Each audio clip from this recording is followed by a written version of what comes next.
The morning sun was just breaking through the clouds when David stepped out of his black sedan at the airport. He adjusted his tailored suit jacket and grabbed his leather briefcase from the back seat. Today was important. After months of negotiations, he was finally going to sign a deal that would change his company forever. David had built his tech consulting business from nothing. What started in his garage 5 years ago was now a multi-million-dollar company with offices in 3 cities. He employed over 200 people and had just landed a contract with one of the biggest corporations in the country. The meeting in Chicago would make it official. Walking through the terminal, David felt good about life. He had worked hard to get where he was. Growing up in a single-parent household, he knew what struggle looked like. His mother had cleaned offices at night while studying for her nursing degree during the day. She taught him that success came from hard work and treating people with respect. At the check-in counter, the agent smiled warmly and upgraded his ticket. "Congratulations, Mr. Johnson. You're one of our platinum members now. You've been moved to first class at no extra charge." David thanked her and made his way to security. The flight was scheduled to leave at 9 in the morning. David preferred early flights because they were usually on time and gave him the whole day for meetings. He had learned this from years of business travel. Time was money, and every minute counted when you were running a growing company. After clearing security, David found a quiet corner in the departure lounge and made some calls. His assistant back in Atlanta updated him on the day's schedule. 2 potential clients wanted to set up meetings for next week. The marketing team had finished the presentation for a new project. Everything was moving smoothly. When boarding was announced, David gathered his things and joined the line for first-class passengers. He had been flying coach for most of his life, but as his business grew, he started upgrading when important meetings were involved. Today definitely qualified as important. The flight attendant at the gate checked his boarding pass with a quick glance. Her smile seemed to fade slightly when she looked at him, but David thought nothing of it. Airport workers dealt with hundreds of people every day. Maybe she was just tired. Walking down the narrow aisle of the plane, David found his seat in row 2. The first-class cabin was about half full, which was normal for a Tuesday morning flight. Most of the other passengers were already settled in, reading newspapers or checking their phones. David placed his briefcase in the overhead compartment and sat down. The seat was comfortable with plenty of legroom. He pulled out his tablet to review some documents for the meeting. Everything needed to be perfect. A few minutes later, the flight crew began their pre-flight routine. The lead flight attendant was a woman in her 40s with blonde hair pulled back in a neat bun. She moved through the cabin, greeting passengers and checking that everyone was settled. When she reached David's row, her demeanor seemed different. Instead of the warm smile she had given other passengers, her expression was neutral, almost cold. "Sir, can I see your boarding pass?" she asked. David looked up from his tablet, surprised. "Is there a problem?" "Just need to verify you're in the right seat," she replied curtly. David handed over his boarding pass. The attendant studied it for longer than seemed necessary, then handed it back without a word. She moved on to the next row, where she immediately returned to her friendly tone with the elderly white couple sitting there. Something felt off, but David tried to shake the feeling. Maybe the attendant was having a bad day. He had learned not to jump to conclusions about people's behavior. Running a business meant dealing with all kinds of personalities and moods. As the plane prepared for takeoff, David noticed the flight crew making their safety announcements. The lead attendant's eyes seemed to linger on him during her presentation, but again he tried not to read too much into it. Flying made some people nervous, and crew members probably watched all passengers carefully. Once they were in the air, David settled back to work on his presentation. The Chicago meeting was with the board of directors of a major retail chain. They were looking for someone to completely overhaul their computer systems. If David's company got the contract, it would mean hiring at least 50 new employees and opening a second office. About 30 minutes into the flight, the attendant came around offering drinks. David watched as she chatted pleasantly with each passenger, taking their orders with a smile. When she reached his row, her expression changed again. "What can I get you?" she asked, her voice flat and professional. "Could I have a coffee, please?" "Black, no sugar," David replied politely. The attendant nodded and moved on without the small talk she had shared with everyone else. When she returned with the drinks, David's coffee was lukewarm and tasted like it had been sitting in the pot for hours. The businessman across the aisle was sipping a fresh cup that was steaming hot. David decided to give her the benefit of the doubt. Maybe she had just grabbed the wrong pot. These things happened. He had worked in customer service during college and knew how hectic it could get. The flight continued smoothly. David worked on his laptop, making final adjustments to his presentation. The numbers looked good. His team had done excellent research on the client's needs. He felt confident about landing the deal. Outside the window, clouds drifted by like cotton balls against the blue sky. David always enjoyed flying. There was something peaceful about being above the world, disconnected from phones and emails for a few hours. It gave him time to think and plan. As they flew over the farmlands of the Midwest, David thought about how far he had come. 10 years ago, he was working as a junior programmer at someone else's company, dreaming of starting his own business. Now he was the CEO of a successful firm, flying first class to close major deals. But even with all his success, David never forgot where he came from. He made sure his company hired people from all backgrounds and gave everyone a fair chance to advance. He knew firsthand how important opportunities were, especially for people who didn't always get them. The flight was scheduled to land in Chicago at 11:30. David glanced at his watch. Everything was running on schedule. In a few hours, he would be sitting across from potential partners, discussing a deal that could transform his business. Little did David know that the next few hours would test everything he believed about fairness and respect. The uncomfortable feeling he had been trying to ignore was about to become impossible to dismiss. What started as subtle coldness was about to escalate into something much more serious. As the flight continued toward Chicago, David focused on his work, unaware that he was about to face a situation that would challenge not just his business skills, but his faith in how people should treat each other. 2 hours into the flight, David was deep in concentration, reviewing financial projections on his laptop. The numbers were promising. If everything went according to plan, his company would triple in size over the next 2 years. He was so focused on his work that he barely noticed when the flight crew began preparing for meal service. The aroma of hot food started filling the first-class cabin. David looked up from his screen and saw the flight attendants wheeling a cart down the aisle. His stomach reminded him that he had skipped breakfast in his rush to get to the airport. A hot meal sounded perfect right about now. The lead flight attendant, whose name tag read Jennifer, began serving meals from the front of the cabin. David watched as she presented each passenger with their choice between 2 entrees. She was all smiles and pleasant conversation with everyone she served. "Good morning, Mrs. Peterson," Jennifer said to the elderly woman in seat 1A. "We have herb-crusted salmon with rice pilaf or beef tenderloin with roasted vegetables today. Which would you prefer?" Mrs. Peterson chose the salmon and Jennifer served it with a flourish, making sure everything was arranged perfectly on the tray. "Can I get you anything else to drink? Perhaps some wine to go with your meal?" The same warm treatment continued down the aisle. Each passenger received their choice of entree, along with a side salad, warm bread roll, and dessert. Jennifer chatted about the weather, the flight time, and asked if anyone needed extra pillows or blankets. David waited patiently as she worked her way through the cabin.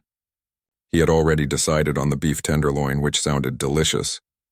As a frequent business traveler, he had learned to appreciate good airline food, especially in first class where the quality was usually much better than coach.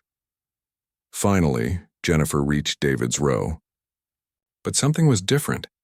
The warm smile she had shown every other passenger was nowhere to be found.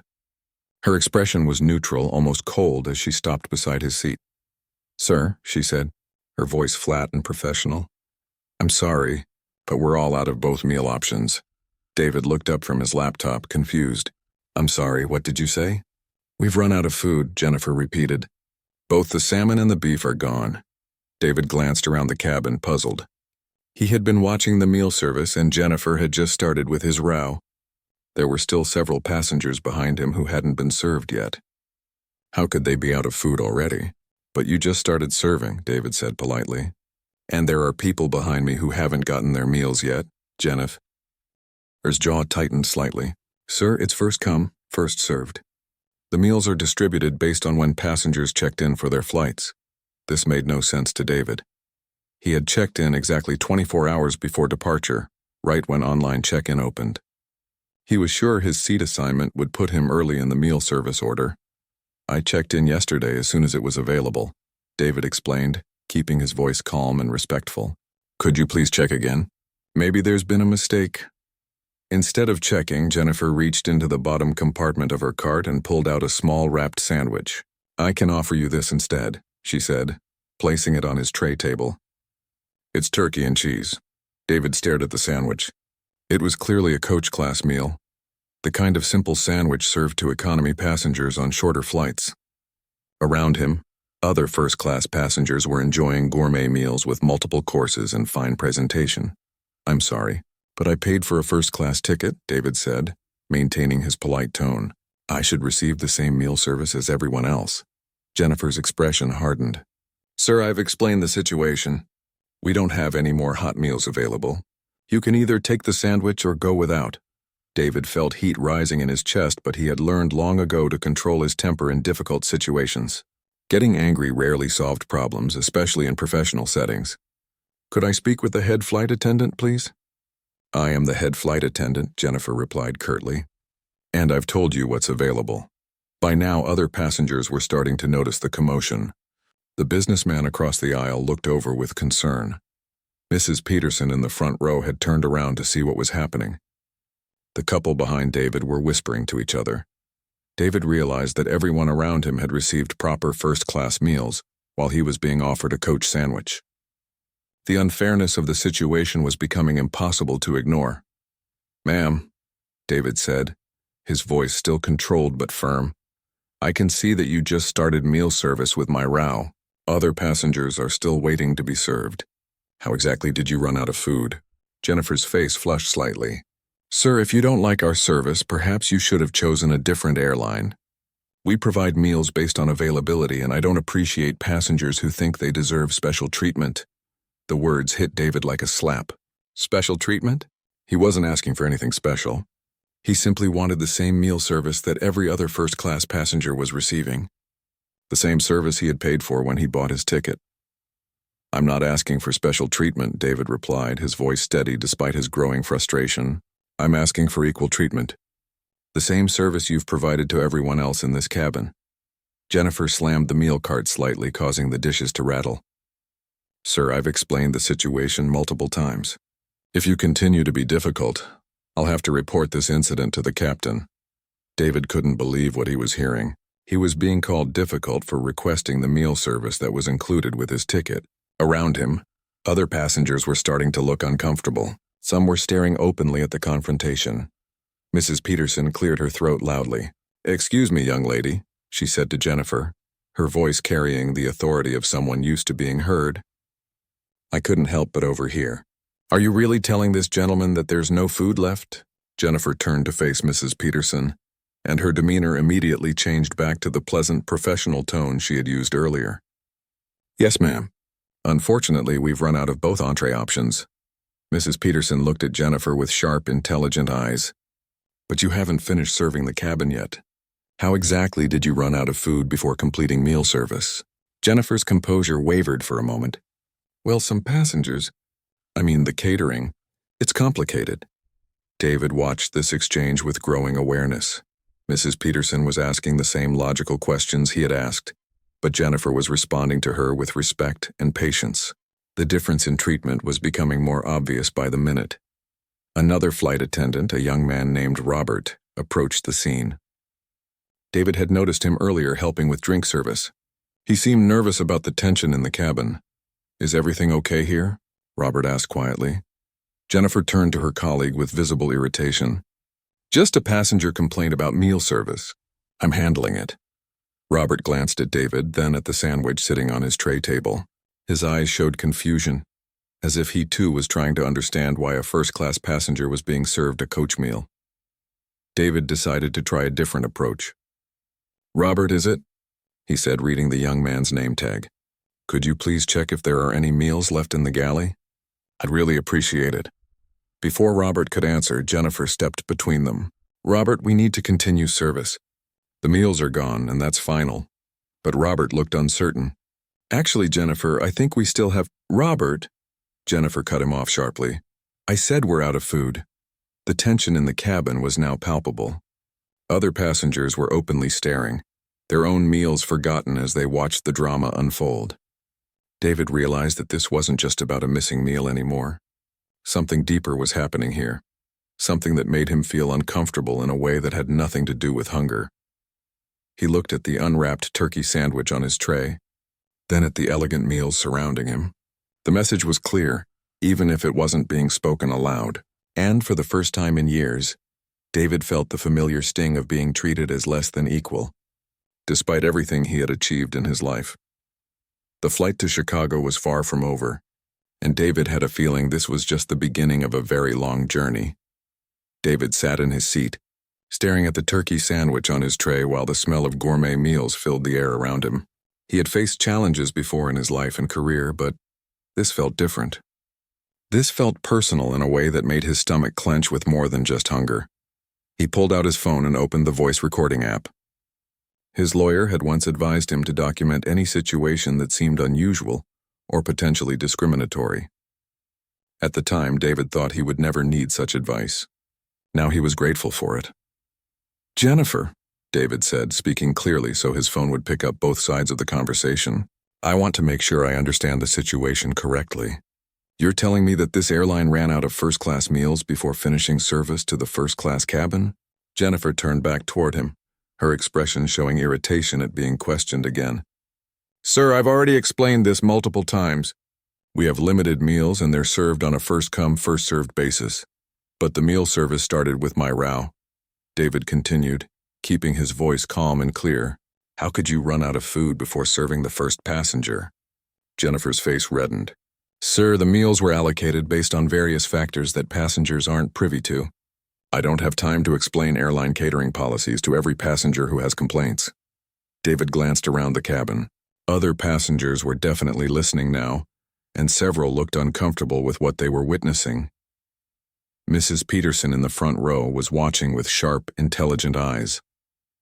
The businessman across the aisle had stopped eating and was paying close attention to the conversation. Could you explain what those factors are? David asked. Because I paid the same price for my ticket as everyone else in this cabin, and I checked in at the earliest possible time. Jennifer crossed her arms. Sir, if you continue to disrupt this flight with your complaints, I will have to involve the captain. Other passengers are trying to enjoy their meals. David looked around the cabin again. The other passengers didn't look like they were enjoying anything.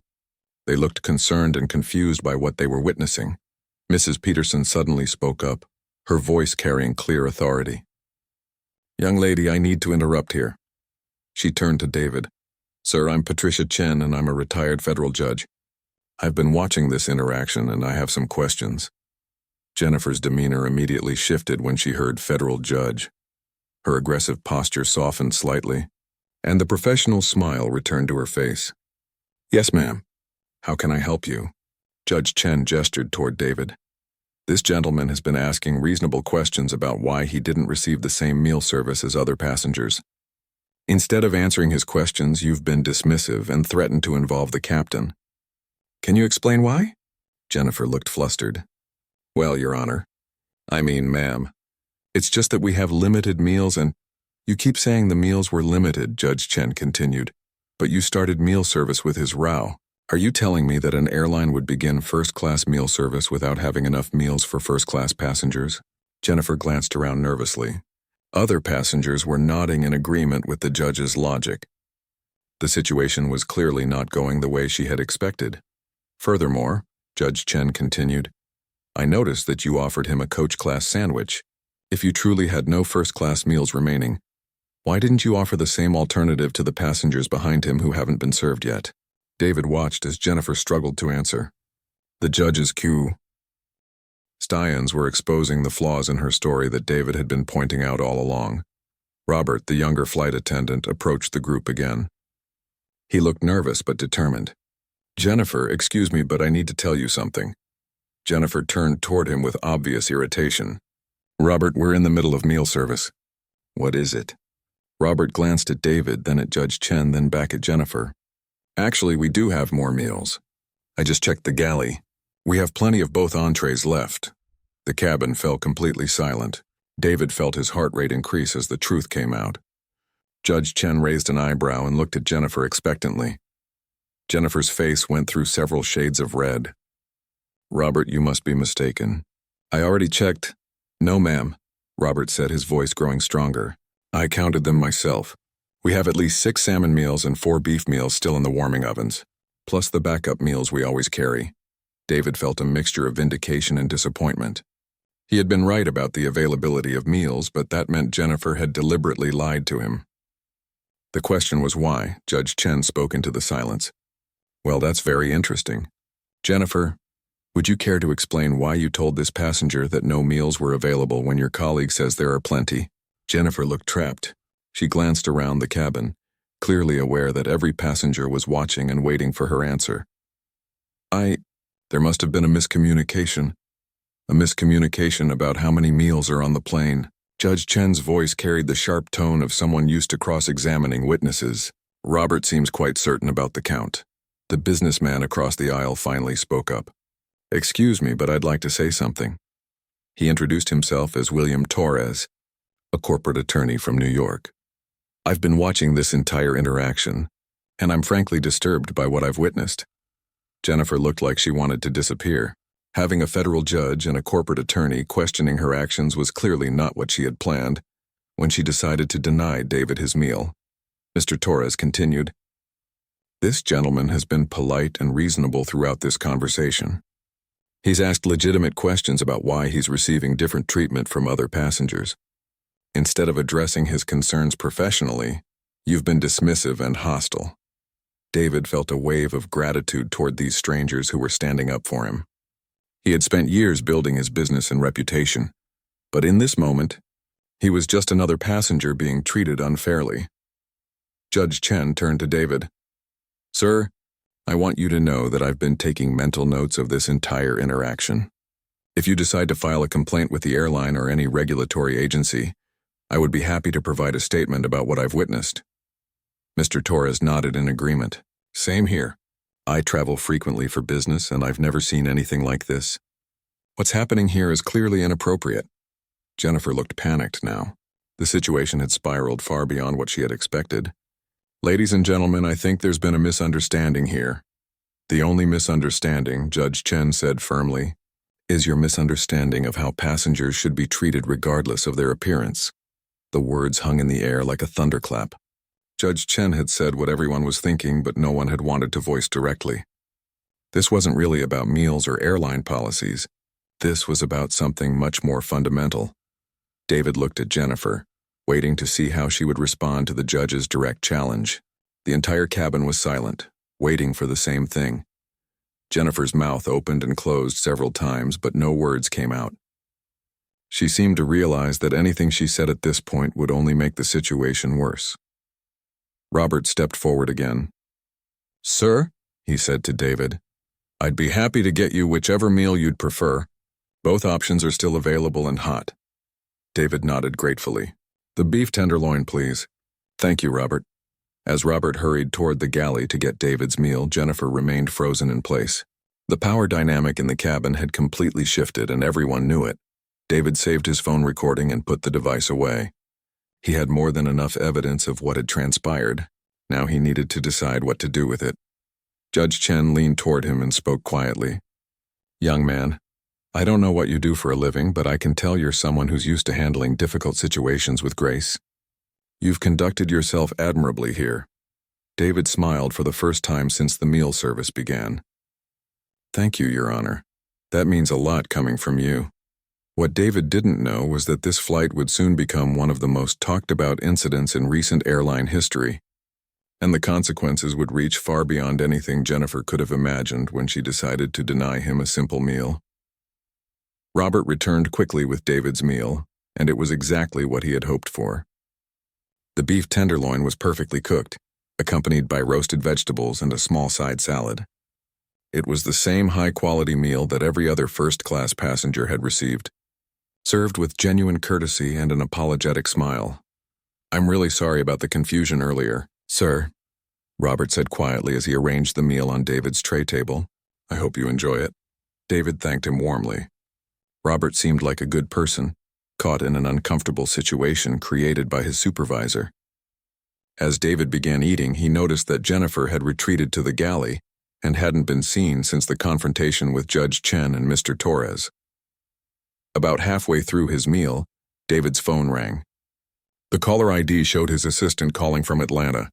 He answered quietly, mindful of the other passengers around him. "Hi, Lisa, what's going on?" His assistant's voice was excited. "David, I have amazing news. The Peterson Group just called. They want to move up the meeting with the Chicago board. Instead of this afternoon, they want to meet at lunch today.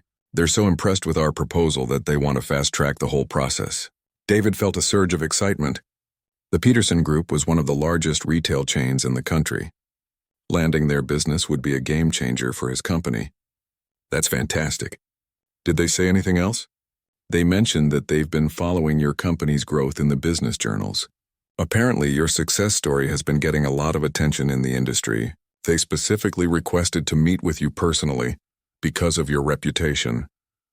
David smiled, feeling proud of how far his company had come. He had built it from nothing through hard work, innovation, and treating both employees and clients with respect. Recognition like this meant everything to him.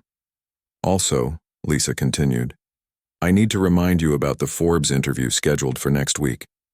They want to feature you in their Rising Stars in Tech section.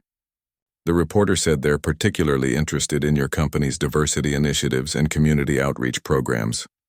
Judge Chen, who was sitting close enough to overhear parts of the conversation, turned around with interest. "Did I hear correctly? Are you being featured in Forbes magazine?" David finished his call with Lisa and turned to the judge. "Yes, ma'am. My company has grown pretty quickly over the past few years.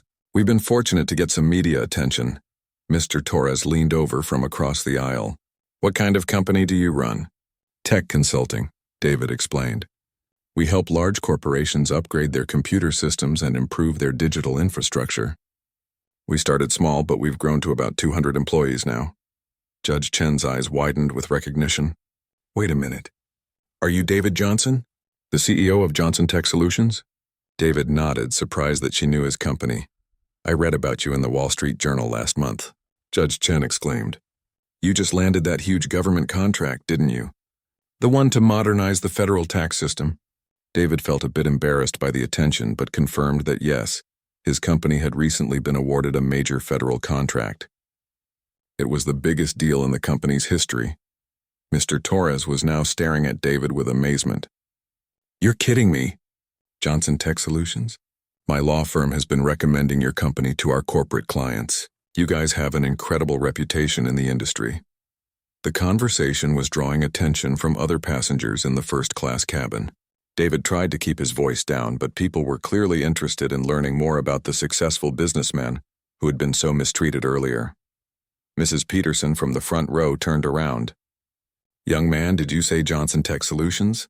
My grandson works in computers, and he's always talking about your company. He says you're one of the most innovative CEOs in the tech industry." David felt overwhelmed by the recognition. He had worked hard to build his reputation, but he never expected to be recognized by fellow passengers on a random flight. Judge Chen shook her head in disbelief. "David, do you realize what just happened here? You're one of the most successful young entrepreneurs in the country, and that flight attendant treated you like you didn't belong in first class." The implications of her words sank in around the cabin. Several passengers who had been quietly listening to the conversation began looking toward the galley where Jennifer had disappeared. Mr. Torres pulled out his phone. "David, I need to ask you something. Do you mind if I take a picture? My partners at the law firm are never going to believe I met you on a random flight." David agreed, and soon other passengers were asking for photos as well. Word was spreading through the cabin that the passenger who had been denied his meal was actually a prominent CEO, whose company had been in the news regularly. Mrs. Peterson called out toward the galley. "Jennifer, could you come here, please?" Jennifer emerged reluctantly, clearly hoping the earlier incident had been forgotten. Her face went pale when she saw David surrounded by admirers taking pictures and discussing his business success. "Jennifer," Mrs. Peterson said in a voice that could cut glass, "I think you should know who you were speaking to earlier. This gentleman is David Johnson, the CEO of Johnson Tech Solutions." Perhaps you've heard of it? Jennifer's eyes went wide as the realization hit her. She had seen David's face in business magazines and news articles. His company had been featured prominently in the media for its rapid growth and innovative approach to technology consulting. Judge Chen stood up and faced Jennifer directly. This young man built a multi-million-dollar company from nothing. He employs hundreds of people and just signed one of the biggest government contracts in tech history. He's been featured in Forbes, The Wall Street Journal, and countless other publications. Jennifer looked like she wanted to disappear into the floor. Mr. Torres joined the conversation, and despite all of his success and recognition, he remained polite and respectful when you treated him poorly. He didn't mention his position or try to intimidate you. He simply asked for the same treatment as other passengers. David felt uncomfortable being the center of attention, but he understood why the other passengers were making their point. Jennifer's behavior had been inappropriate regardless of who he was. But the irony of the situation wasn't lost on anyone.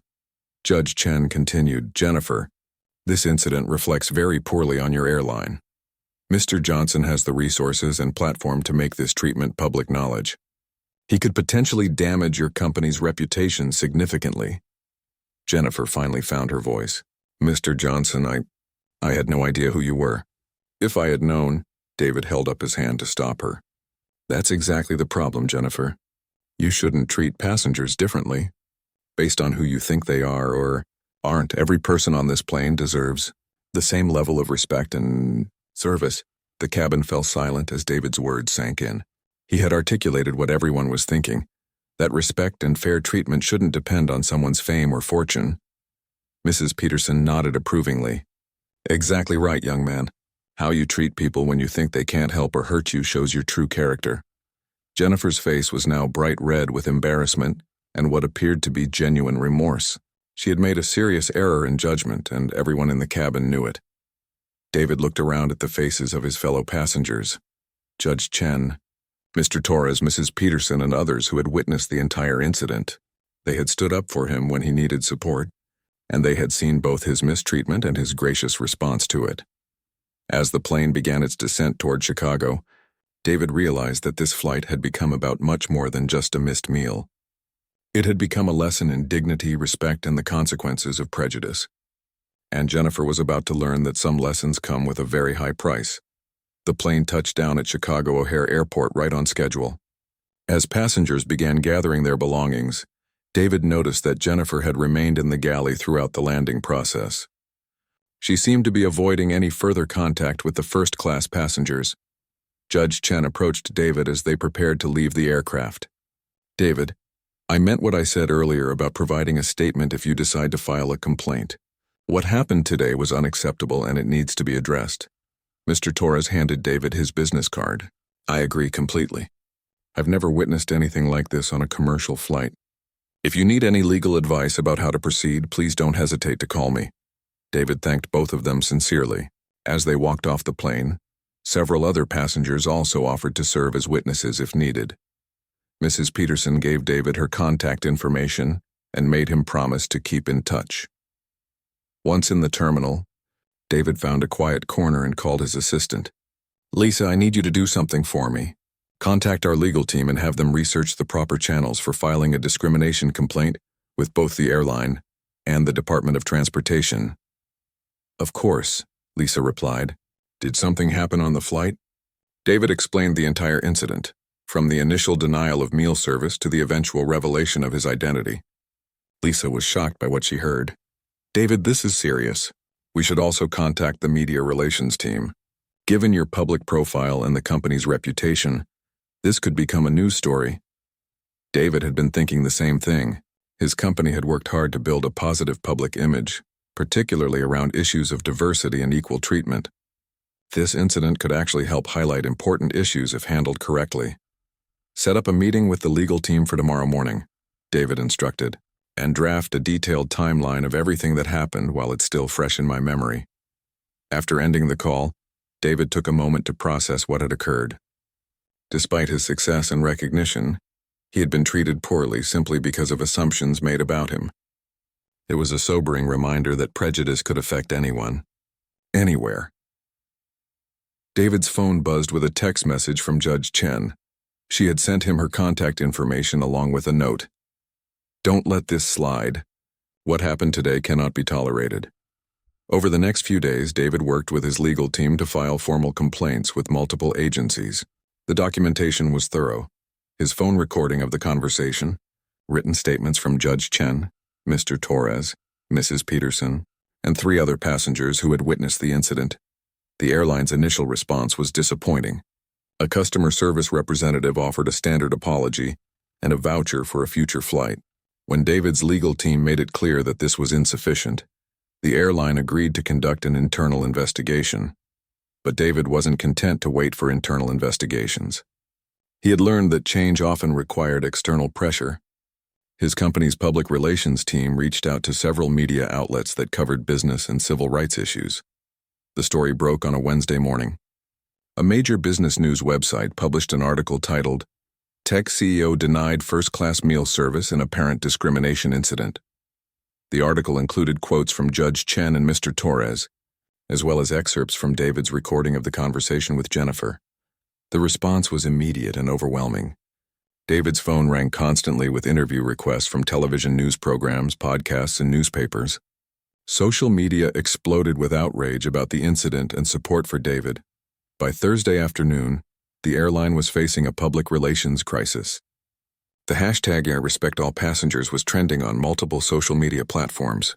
Customers were sharing their own stories of discrimination and poor treatment by airline staff. The airline's CEO called David personally to apologize and request a meeting. David agreed, but only if his legal team could be present and if the meeting was documented. The meeting took place at David's company headquarters in Atlanta. The airline CEO, accompanied by the head of human resources and the chief legal counsel, sat across from David and his team in the conference room where David had planned to celebrate the Chicago deal. "Mr. Johnson," the airline CEO began, "we are deeply sorry for what happened on Flight 447. This incident does not represent our company's values or the level of service we strive to provide." David listened carefully as the airline executives outlined their response plan. It was comprehensive and went far beyond what he had expected. First, Jennifer and 2 other crew members who had been involved in the incident were immediately terminated. The airline had reviewed security footage from the plane and confirmed that Jennifer's behavior had been inappropriate and potentially discriminatory. Second, the airline committed to implementing mandatory bias training for all customer-facing employees. This training would be developed in partnership with established civil rights organizations and would be completed within 6 months. Third, the airline announced a partnership with David's company to review and improve their customer service protocols. Johnson Tech Solutions would conduct a comprehensive analysis of the airline's systems and recommend technological improvements to ensure equal treatment of all passengers. Finally, the airline made a substantial financial commitment to civil rights organizations that work to combat discrimination in travel and transportation. David was impressed by the comprehensiveness of the airline's response, but he wanted to make sure the changes would be lasting. "These steps are encouraging," David said, "but I want to see concrete metrics on their implementation. I want quarterly reports on the bias training completion rates, customer complaint patterns, and the effectiveness of the new protocols." The airline executives agreed to David's conditions. They recognized that this incident had damaged their reputation significantly, and they needed to demonstrate real change to rebuild trust with customers. 6 months later, David received the first quarterly report. The bias training had been completed by 98% of customer-facing employees. Customer complaints about discriminatory treatment had dropped by 75%. The new service protocols had been implemented system-wide. The airline also established an annual award in David's honor, recognizing employees who demonstrated exceptional commitment to treating all customers with dignity and respect. David used his experience to become an advocate for equal treatment in travel and business. He spoke at conferences about the importance of unconscious bias training and the business case for treating all customers fairly. Robert, the young flight attendant who had stood up for David, was promoted to a supervisory position and became one of the airline's trainers for the new bias awareness program. Judge Chen and David became friends. and she served on the advisory board for his company's diversity initiatives. Mr. Torres's law firm became one of Johnson Tech Solutions' legal partners. A year after the incident, David was invited to speak at the airline's annual employee conference. Standing before thousands of airline workers, he shared his story and the lessons learned. "Respect costs nothing," David told the audience, "but the lack of it can cost everything. Every passenger who steps onto your aircraft deserves to be treated with dignity, regardless of what assumptions you might make about them." The conference ended with a standing ovation. David looked out at the sea of faces and felt hopeful that his experience had led to meaningful change. Jennifer, meanwhile, had struggled to find work in the airline industry after her termination. The incident had become well known throughout the aviation community, and her behavior was seen as inexcusable by potential employers. Eventually, she found work in a different industry and, according to reports David heard, had become an advocate for anti-discrimination training in her new workplace. Sometimes, David reflected, the most powerful lessons come from our worst mistakes. The flight that had started as a routine business trip had become a catalyst for change that extended far beyond one airline or one industry. David's company continued to grow and prosper, but he never forgot the lesson learned at 30,000 feet, that dignity and respect are fundamental rights that must be protected and defended, no matter who we are or where we come from. Years later, when young entrepreneurs asked David for advice about handling adversity, he would tell them about Flight 447 and the turkey sandwich that changed everything. "Stand up for what's right," he would say, "even when it's uncomfortable, especially when it's uncomfortable. Because sometimes the most important victories happen when you refuse to accept being treated as less than you are."